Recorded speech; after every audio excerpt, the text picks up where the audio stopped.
understood I had a duty to my last name and a duty to my ancestors. I understood the best way to show tribute to my ancestors is to be massively successful.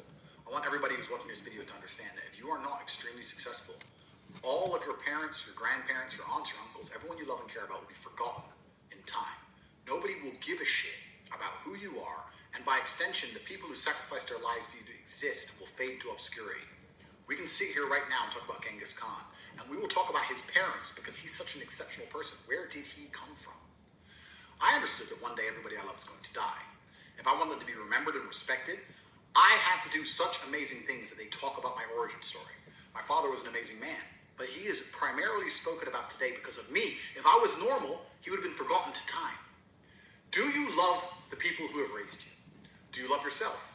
Do you have enough self-confidence and enough self-respect to want your last name to mean something? When people say the last name Tate, that means something. If you're going to go up, if you're going to join a competition, doesn't matter what it is, an arm wrestle, fucking bungee jumping, anything, and they said you're competing against Tate, the second you hear that name, you're nervous. I have made my name valuable. I've been instilled with this duty to perform because I understand if I don't, everybody I've ever loved is going to fade into obscurity, and I am going to fade into obscurity, lost into the passage of time. You must decide. Do you want to matter? Do you want your bloodline to matter? Do you want your son to be raised in a family name that he is proud of? Or do you want to be a fucking nobody?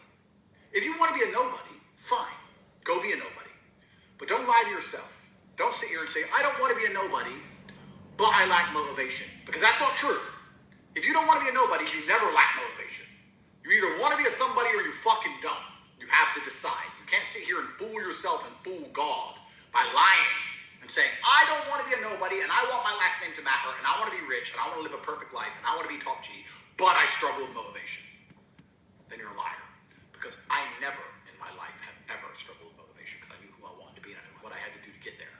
And all of you who are going to be successful inside of this program know the exact same thing. So that's what I was instilled with. That's what I'm instilled in my sons. That's what I instilled in the people around me. You either want to be successful or you fucking don't.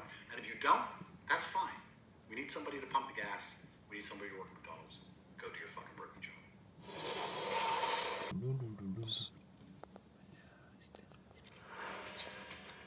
There are no shortcuts. There's no magic formula. You know, I got asked this